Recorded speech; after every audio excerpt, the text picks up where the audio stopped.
ஹைடா நமசிவாய. இன்றைக்கி அம்மாவோட வாழ்வும் வாக்கும்ல பாகம் 19 பாவதர்ஷன விளக்கம். அம்மாவின் கிருஷ்ணபாவ தரிசனமும் தேவிபாவ தரிசனமும் சாதாரண மனிதனது சிற்றறிவுக்கு அப்பாற்பட்ட உயர்ந்த தெய்வீக நிலைகளாகும். ஆயினும் அதை ஆழ்ந்து ஆராய்வதால் அம்மாவின் எல்லையற்ற ஆன்மீக ஆற்றலை நாம் ஓரளவு புரிந்து கொள்ளலாம்.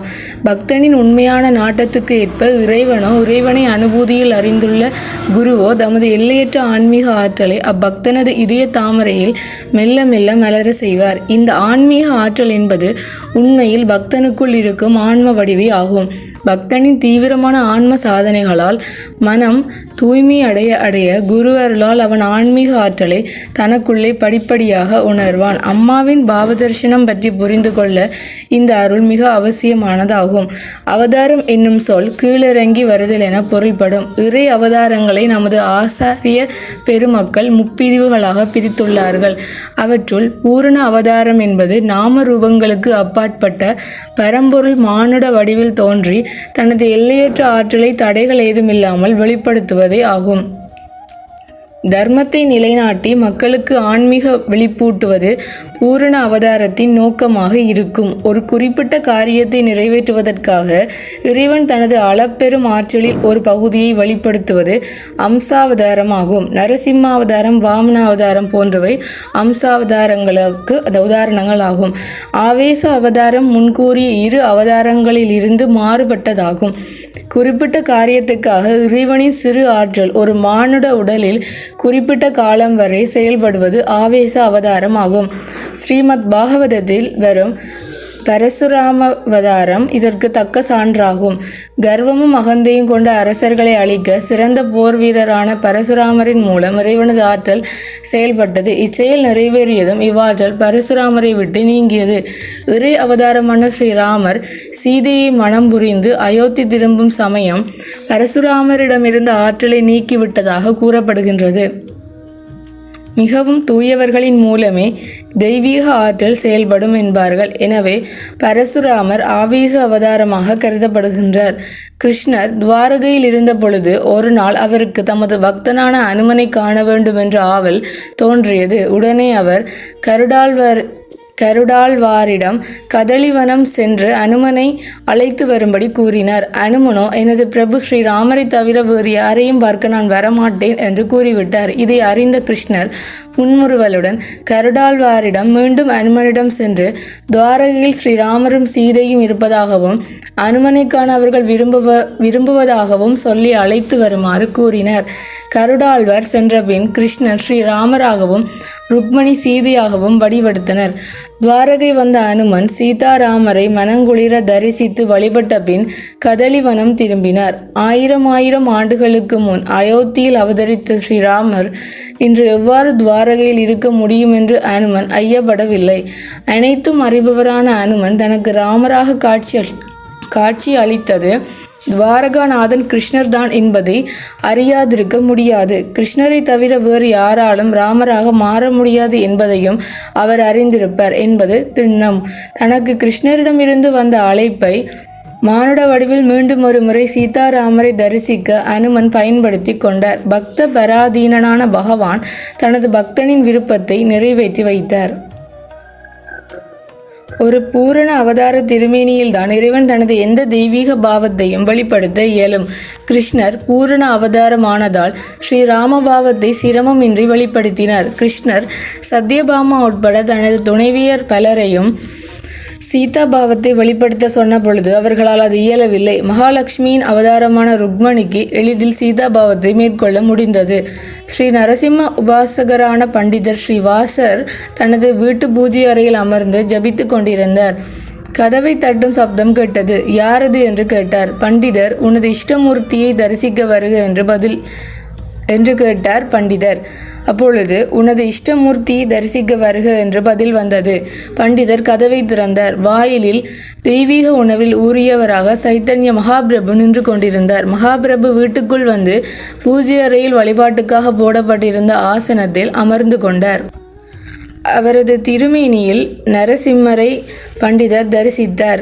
பக்தி உணர்வு பொங்க பண்டிதர் தனது இஷ்டமூர்த்தியாக மகாபிரபுவை வழிபட்டார்.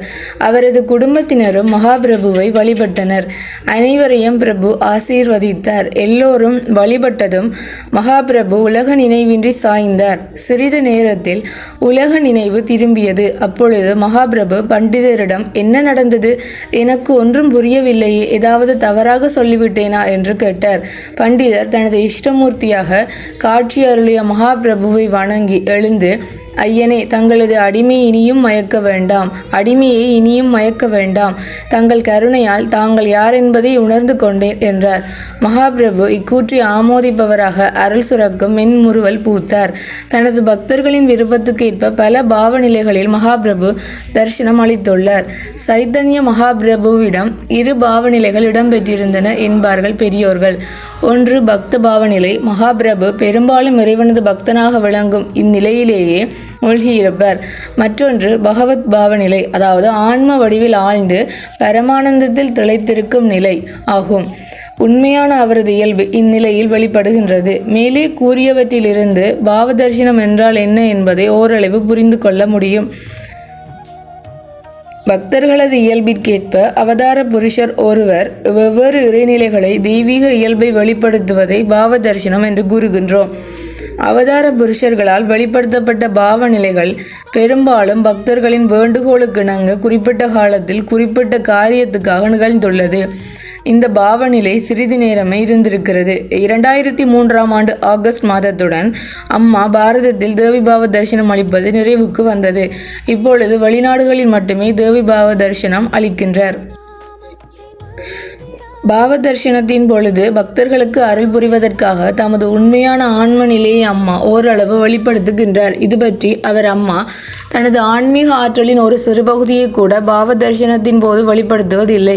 அந்த ஆற்றல் முழுவதையும் வெளிப்படுத்தினால் யாரும் அருகில் வர முடியாது என்று ஒரு முறை குறிப்பிட்டார்.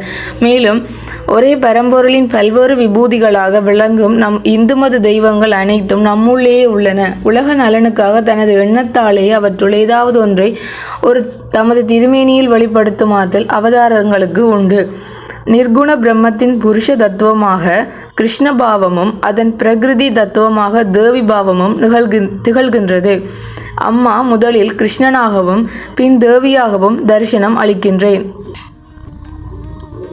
இப்பொழுது வெளிநாடுகளில் மட்டுமே தேவி பாவ தரிசனம் அளித்து கொண்டு வருகின்றார் அம்மா. ஆனால் அம்மாவுக்குள்ளே தான் இருவரும் இருக்கின்றனர். இருப்பினும் நாமமோ ரூபமோ கொண்ட பொருள் எதுவாக இருந்தாலும் அது மனதை ஆதாரமாக கொண்டது என்பதை மறந்து விடக்கூடாது.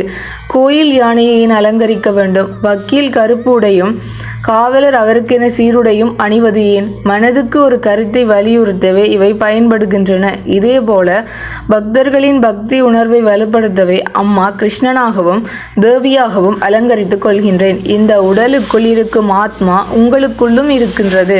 உங்களில் இருக்கும் அந்த ஆத்ம பிரகாசத்தை நீங்கள் அனுபூதியில் அறியும் போது நீங்களும் ஆத்மமயமாவீர்கள் என்று கூறினார். அம்மாவின் தெய்வீக பாவ தரிசனம் பரம்பொருளுடன் அவர் எப்பொழுதும் இணைந்திருக்கும் சகஜ நிஷ்டையின் வெளிப்பாடாகும். இது சாதாரண மக்களால் கருதப்படும் தெய்வ ஆவேசம் அல்ல. பாவ தரிசனம் பற்றி பக்தர்கள் கேட்ட கேள்விகளுக்கு அம்மா அளித்த பதில்கள் இதற்குரிய நல்ல விளக்கமாகும். அதை பார்ப்போம். கேள்வி: பல பக்தர்கள் பாவ தரிசனத்தின் போதும் மற்ற நேரங்களிலும் அம்மா ஒரே தெய்வீக நிலையிலேயே இருப்பதாக கூறுகிறார்கள். அப்படியானால் பாவ தரிசனத்தின் சிறப்பு தான் என்ன? அதற்கு அம்மா சொல்றாங்க பதில்: பாவ தரிசனத்தின் பொழுது அம்மா மாயையின் 2-3 திரைகளை மட்டுமே நீக்குகின்றேன். இதனால் பக்தர்கள் பரம்பொருளை ஓரளவு உணர முடியும். மக்களுக்கிடையில் நம்பிக்கை வெவ்வேறு விதமாக இருக்கின்றது. அவரவருக்குரிய வழியில் எப்படியாவது மக்கள் இறைவனை அணுக வேண்டும் என்பதே அம்மாவின் நோக்கமாகும். சிலருக்கு அம்மாவை தேவியாக அலங்கரித்து பார்ப்பதில் ஒரு திருப்தி இருக்கின்றது. வெகு சிலரே ஆன்மீகத்தை பற்றி தெளிவாக அறிந்துள்ளனர். சாதாரணமாக அம்மா கூறுவதை சிலர் சுலபமாக நம்புவதில்லை. ஆனால் பாவ தரிசனத்தின் பொழுது கூறுவதை அவர்கள் அப்படியே ஏற்றுக்கொள்கிறார்கள். அடுத்து 2வது கேள்வி: பாவ தரிசனம் அளிக்க குறிப்பிட்ட நேரம் ஏதாவது இருக்கிறதா? அதுக்கு அம்மா சொல்றாங்க: அப்படி எதுவும் இல்லை. பாவநிலையை எந்த நேரத்திலும் வெளிப்படுத்த முடியும். நினைத்த மாத்திரத்தில் பாவநிலையை வெளிப்படுத்தலாம்.